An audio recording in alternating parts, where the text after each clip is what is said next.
Good evening, this is Digital Asset Guy.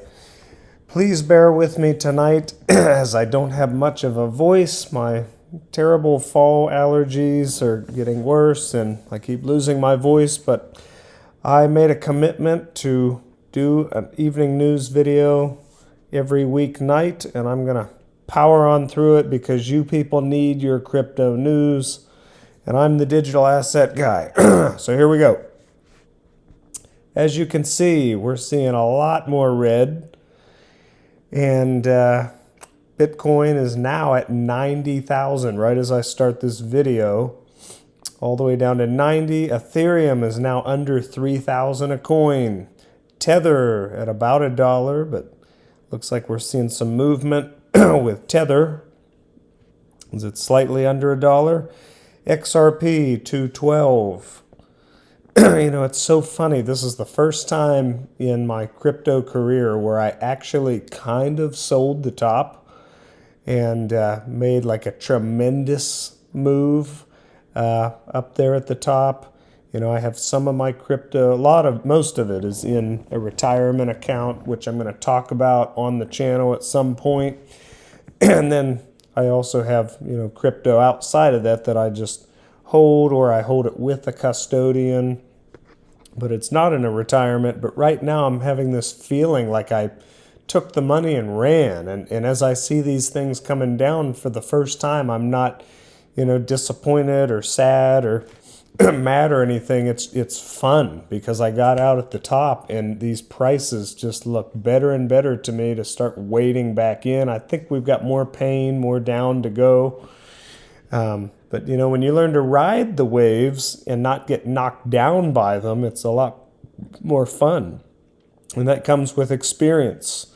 So everything kind of across the board. Of course, Zcash, this thing has just been stealing the show. It's a privacy coin where it's totally stealth. I think every transaction's scrambled or something so that it's totally private.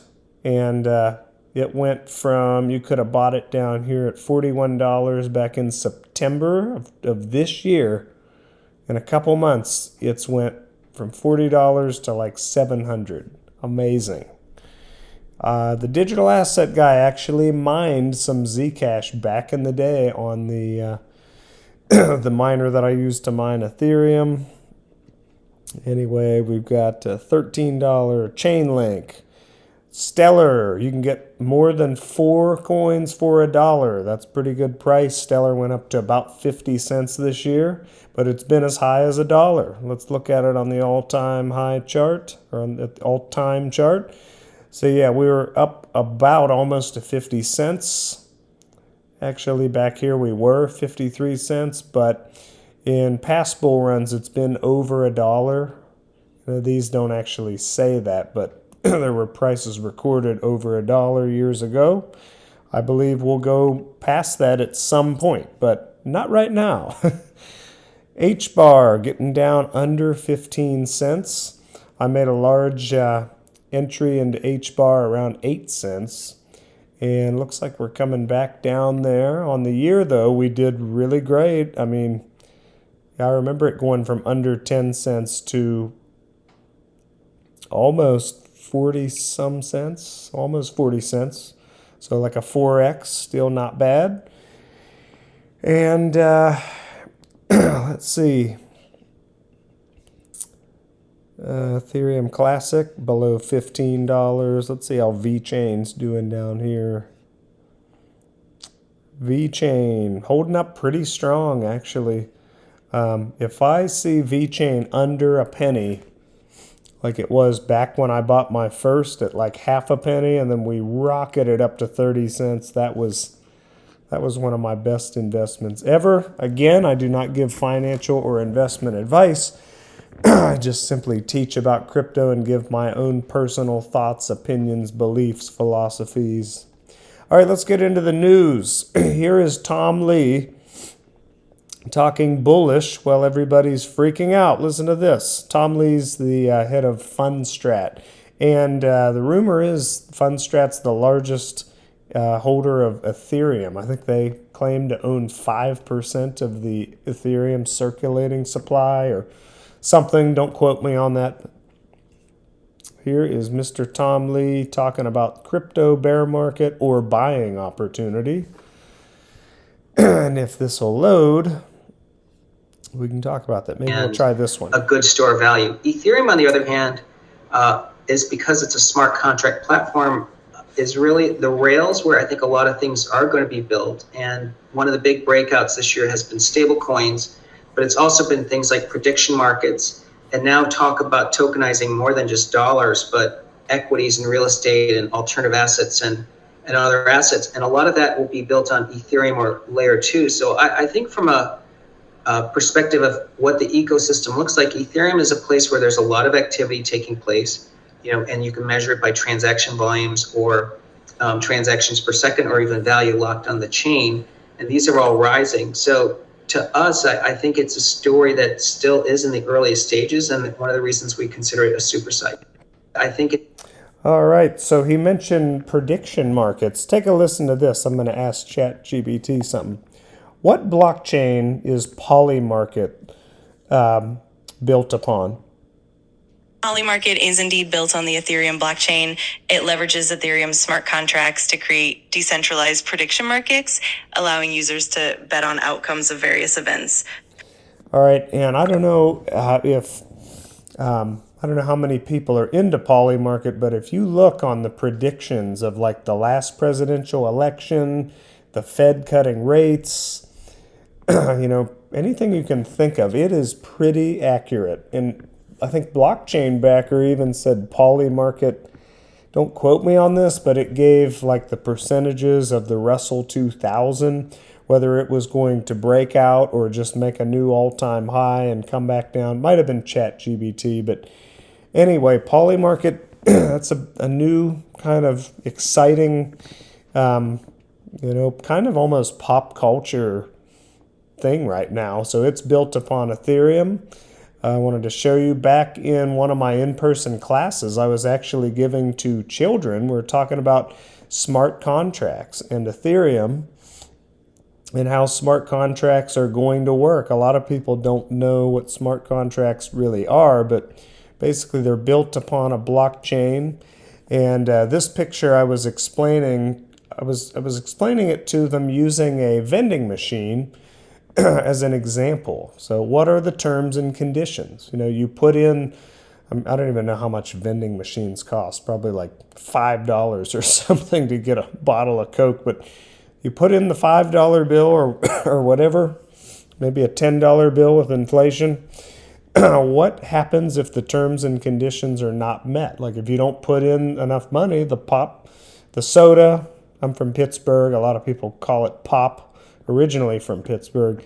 Some people call it soda. Anyway, soda, pop, it comes out of the machine. And so smart contracts, they are capable of making even really complex transactions as simple as like a vending machine. So I don't really have time to dive into it now, but basically smart contracts, everything's etched in digital stone on the blockchain, and all the terms and conditions are there, and you have to go in and digitally sign it.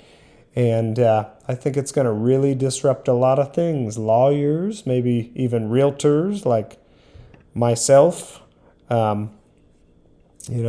it basically takes the middleman out, and there's really no fooling around. If you have a smart contract and you enter into an agreement and the smart contract is digitally signed and recorded, makes it pretty hard to, lie and things. And if you do not, if you violate the contract, it's going to show that on the blockchain where you can't get rid of it. So it'll be pretty interesting. But anyway, Tom Lee is a bull on Ethereum. He's also a bull on Bitcoin. Let's see if this one will play this time.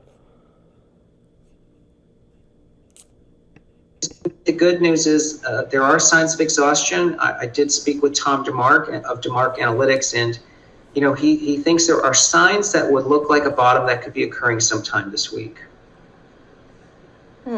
Matt, do you agree with Tom here? I actually do exactly agree with Tom. I think we're nearing a bottom. I look at this as a great buying opportunity for long-term investors. You know, Bitcoin was the first thing to turn over before this broader market pullback. It was sort of the canary in the coal mine, signaling that there was some risk in all sorts of risk on assets. I think it'll be the first thing to bottom, and I agree with Tom. We're getting very close to that point. So I think it's an exciting opportunity, again, for people who are looking out a year. So if we go and look at Bitcoin right now, we have had kind of a really good, sort of, you could call it a crash. If we look at it on the month, pretty ugly. But to me, it's beautiful because, you know, I bought my first Bitcoin back here after, like in the, right before C19, actually. But anyway, we're up here and we've come down a significant amount, but really if you look at these, we had some really harsh bear markets in the past, but you know, I think people are starting to catch on and say every time the media trash talks, it says it's over, it's done, it comes back. So I mean, I think we could see a Bitcoin under 80,000, maybe under 70. I wouldn't surprise me to go back to 50 or so. I remember in this bull run, we got up to like 20,000 and we came back to like under 3,000. So we've seen bear markets where they come down, you know, 90%, Bitcoin and other coins. So I don't think we'll see one that deep. For some reason, I have a feeling with all this news that was all of a sudden suspended or frozen or taken away, but kind of promised it'll come back. The Clarity Act, the ETFs, the more crypto legislation and secret news that I heard was supposed to drop in Q4. If all these things were to come back, I need to get a drink. Jeez. I'm not going to give up. I'm going to power through no matter how bad it sounds. You're all listening like, I don't want to listen to this guy with no voice. Too bad, because I'm doing it. All right. So anyway, I think if all that news comes back, we could potentially V-bottom out of here. But, I've had like 4 people this week contact me who I don't know super well, but they've shown some interest in crypto, and all of a sudden they're telling me, I'd like to get in, and I see that it's down, and I'm wondering if this would be a good time to buy. I have to explain to them that I do not give financial or investment advice. I just give my own personal opinions, thoughts, beliefs, philosophies. But anyway, I say all that to say I think people are starting to catch on that when it goes down, it is not going to zero. It's going down a fraction of the way. And if we look at the crypto total market cap, we go to the all-time, you can see we go up. Yeah, we come down for a while. Then we go up, we come down a little bit, but the trajectory is up. And I think people are starting to catch on to that. So we can see right here, El Salvador buys $100 million worth of Bitcoin. Watcher Guru, President Trump says $2,000 tariff dividend will be sent to Americans by 2026, mid-2026. Again, I'll believe this when I see it. I don't know, I have kind of a weird feeling it may not happen, but he's kind of going for that. This is what he wants to do for the United States citizens and everything, and maybe his opponents will stop him, and it'll again put him in the good position. I think President Trump is a master warrior. I really do. I think he's a master debater, and I think he's just really good at he's a fighter. And I think by making chess moves like this, who's going to not want $2,000? Look what everybody did in the last time we got stimulus. I am not in the camp that everybody's going to spend theirs on crypto. I am just not. But some people might. 200 million worth of crypto longs liquidated in the past 60 minutes. I believe it. And now, see, all the news is turning rather bearish. Ooh, Ethereum falls under 3,000. I hope Tom Lee's right. Maybe he knows things that I don't know, but to me it seems kind of bearish, and I'm glad that I sold over a month ago, took some profit off the table. Check this out. Trump, I don't even know what this word, Maldives Hotel will be a tokenized real estate project. Maybe I'm supposed to know what Maldives or whatever is, but I just don't. But this is the part I'm worried about. Tokenized real estate project. We've been preaching for years that it's not going to just be about cryptocurrencies. It's going to be the blockchain, the technology. People are going to tokenize everything. Kind of like NFTs, non-fungible tokens. Trump Organization, the real estate firm tied to the U.S. president's family, is putting a new luxury resort in the Maldives on chain. I guess that's a place. Sorry, I have bad geography. Tokenization will allow investors to purchase digital shares in the project in their early stages. See, it's going to be all about transferring value. You could make a digital asset of anything that has value to you. If it's a non-fungible token, maybe it's something that has value to you and some others, but not everyone. Maybe I'll never go to this place because I don't even know about it. I don't even know how to pronounce it. So this has no value to me, but it has value to some people. And that's the whole idea around it. Speaking of the Trumps, listen to what Eric Trump said, and I agree with him. Crypto industry it's still volatile, and look, we're right in the middle of the latest sell-off in Bitcoin. What do you think about this sell-off, and what do you tell your investors and contacts when prices do come off the highs like this? I laugh. Honestly, Brian, I literally laugh because it's almost like not a serious question. Bitcoin exactly 2 years ago today was at 36,500. And what are we sitting at? 102, 103, 105. We're dancing in that region. We were at, well over 120. So you had almost a 200% return in a 2 year period of time. And then people talk about the volatility of Bitcoin. Hey, I'll take that volatility. Give me more volatility if I can get more return. And I think that's how crypto people are wired. If you can't handle volatility, stay out of cryptocurrency and don't bother. But, go into treasuries where you're going to have zero volatility and you're going to click away at, 3% returns. Go have a great time doing that. And I'll see you in 10 years. Embrace. I agree with everything he's saying. It is volatile, but the trajectory is up. This asset class is 15 plus years old, and it's went from 0 to 4 trillion. We haven't seen another asset do that in any of our lifetimes. So when people, every time they, it goes down a little bit and they start complaining, saying, see, it went down, blah, blah, blah. It almost is funny. So, if you want something that's safe, you're not going to make as much return, but when you have tens of thousands of percent profit, sometimes you might have a 90% crash. And if you can't take it, stay out of crypto. I agree. It's the best advice for you. 9 XRP ETFs to launch in 10 days. This was released on November 15th. Franklin Templeton leads next week's roundout. So again, like I showed last week, these ETFs, we start to see the inflows actually affect the price, sometimes a year later is what we've actually seen with Bitcoin and Ethereum. I think XRP will be no different. Kind of have a feeling that with the way things are right now with the ETFs, the legislation, Clarity Act, the sentiment, I kind of have this feeling like we might be in a weird kind of 1 year bear market.